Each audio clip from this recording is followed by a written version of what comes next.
स्वागत है आपका HJ एजुकेशन हिंदी में। इस वीडियो में हम लोग परफॉर्मेंस मैनेजमेंट के प्रोसेस के बारे में पढ़ेंगे। अगर ऑर्गेनाइजेशन में परफॉर्मेंस को सही तरह से मैनेज किया जाता है, इससे इम्प्लॉय का परफॉर्मेंस, इम्प्लॉय का काम से जुड़ा एफिशिएंसी, प्रोडक्टिविटी भी इंप्रूव होता है। जैसा कि हम लोग ऑलरेडी पढ़ चुके हैं, परफॉर्मेंस मैनेजमेंट उस प्रोसेस को कहेंगे जिसमें लगातार इम्प्लॉयज के प्रोसेस को मॉनिटर किया जाता है, मेजर किया जाता है और जरूरत पड़ने पर इंप्लॉइज के परफॉर्मेंस को डेवलप भी किया जाता है ताकि इंप्लॉइज प्रॉपरली काम को पूरा कर सकें। परफॉर्मेंस मैनेजमेंट में यह इंश्योर किया जाता है कि इंप्लॉइज ठीक उसी तरह से काम करे जिससे ऑर्गेनाइजेशन अपने गोल्स को अचीव कर सके। परफॉर्मेंस मैनेजमेंट एक कंटिन्यूअस प्रोसेस होता है। परफॉर्मेंस मैनेजमेंट की सहायता से ऑर्गेनाइजेशन यह पता लगा सकती है कि कौन सा इंप्लॉय अच्छे से परफॉर्म कर रहा है। परफॉर्मेंस मैनेजमेंट से यह भी पता चलता है कि कौन सा इंप्लॉय काम को सही से परफॉर्म नहीं कर पाया है। जब परफॉर्मेंस को प्रॉपरली मैनेज किया जाता है तो यह पता चलता रहता है कि काम किस तरह से परफॉर्म किया जा रहा है। परफॉर्मेंस को मैनेज करते समय इस बात का ध्यान रखा जाता है कि परफॉर्मेंस को इस तरह से मैनेज किया जाए ताकि काम से जुड़े सारे लोगों का नीड सेटिस्फाई हो सके और काम एज पर एक्सपेक्टेशंस परफॉर्म किया जा सके। परफॉर्मेंस मैनेजमेंट का प्रोसेस इंप्लॉय के हायरिंग से स्टार्ट होता है और जब तक इंप्लॉय ऑर्गेनाइजेशन में रहता है तब तक परफॉर्मेंस मैनेजमेंट का प्रोसेस चलता रहता है। ऑर्गेनाइजेशन को प्रॉपर परफॉर्मेंस मैनेजमेंट के लिए काम से जुड़ा प्रॉपर वर्किंग एनवायरनमेंट बनाना होता है ताकि इंप्लॉय अपने काम को प्रॉपरली परफॉर्म कर सके और अपना बेस्ट परफॉर्म कर सके।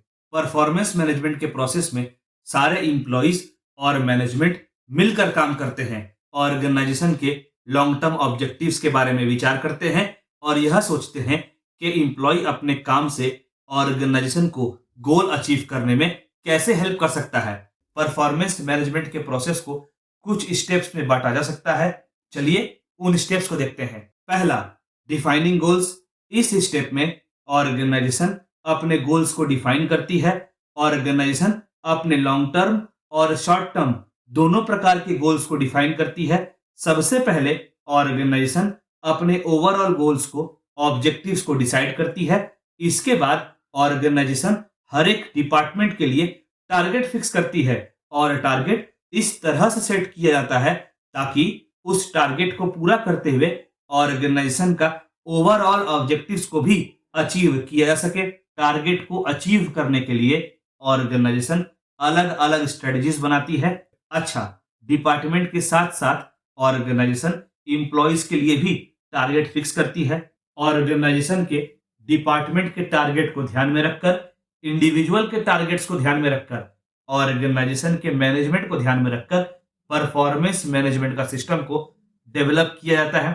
अगला स्टेप है प्लानिंग। इस स्टेप में परफॉर्मेंस को कैसे मैनेज करना है इससे जुड़ा प्लानिंग किया जाता है। काम से जुड़ा टारगेट को ध्यान में रखकर यह देखा जाता है कि इंप्लॉइज किस हद तक अपने काम को परफॉर्म कर पाए हैं और कितना टारगेट को अचीव कर पाए हैं। इसके बाद इंप्लॉय के बिहेवियर को ऑब्जर्व किया जाता है और यह समझने का प्रयास किया जाता है कि काम के प्रति इंप्लॉय का बिहेवियर, एटीट्यूड और अप्रोच कैसा है। इन सब के बाद प्लान को रेडी किया जाता है और यह प्रयास किया जाता है कि इंप्लॉय का नॉलेज, स्किल और एटीट्यूड को डेवलप कराया जा सके ताकि इंप्लॉय का काम से जुड़ा स्टैंडर्ड इंक्रीज हो। अगला, एग्जीक्यूशन ऑफ परफॉर्मेंस।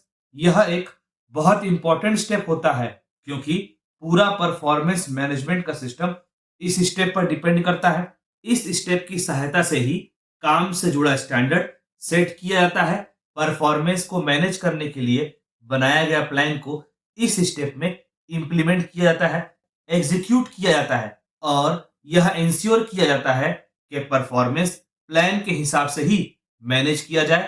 कहने का मतलब हुआ कि यह देखा जाता है कि इंप्लॉइज को जो टारगेट दिया गया है वह इंप्लॉय अपने टारगेट को अचीव कर पा रहा है कि नहीं, डिपार्टमेंट अपने टारगेट को अचीव कर पा रहा है कि नहीं।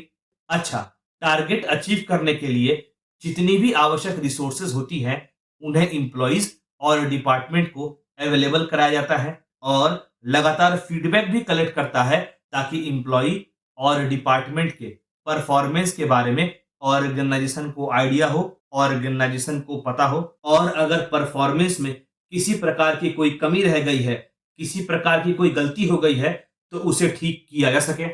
अगला स्टेप है असेसमेंट ऑफ द परफॉर्मेंस। इस स्टेप में इंप्लॉय और डिपार्टमेंट के परफॉर्मेंस को असेस किया जाता है और यह देखा जाता है कि performance as per plan perform किया गया है कि नहीं, performance as per standard perform किया गया है कि नहीं।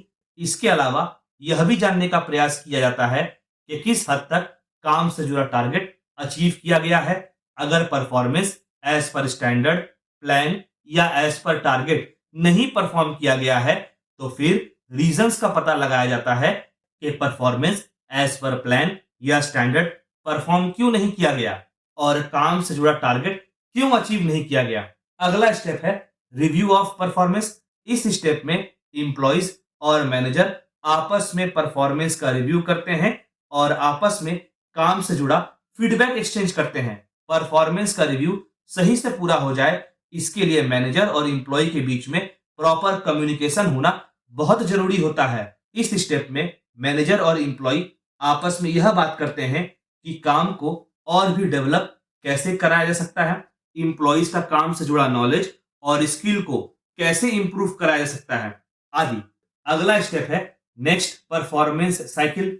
एक बार जब पहले के परफॉर्मेंस का रिव्यू हो जाता है, तो फिर अगले परफॉर्मेंस को मैनेज करने का प्रोसेस स्टार्ट हो जाता है। हाँ, अगले परफॉर्मेंस को मैनेज करते समय भी, नेक्स्ट परफॉर्मेंस को मैनेज करते समय भी ऑर्गेनाइजेशन को यह देखना होता है कि परफॉर्मेंस का मैनेजमेंट ऑर्गेनाइजेशन के गोल्स, मिशन, ऑब्जेक्टिव को ध्यान में रखकर परफॉर्म किया जाए। पिछले परफॉर्मेंस में अगर कोई गलती या कमी रह गई है, तो फिर इस परफॉर्मेंस को मैनेज करते समय इन बातों का ध्यान रखा जाता है।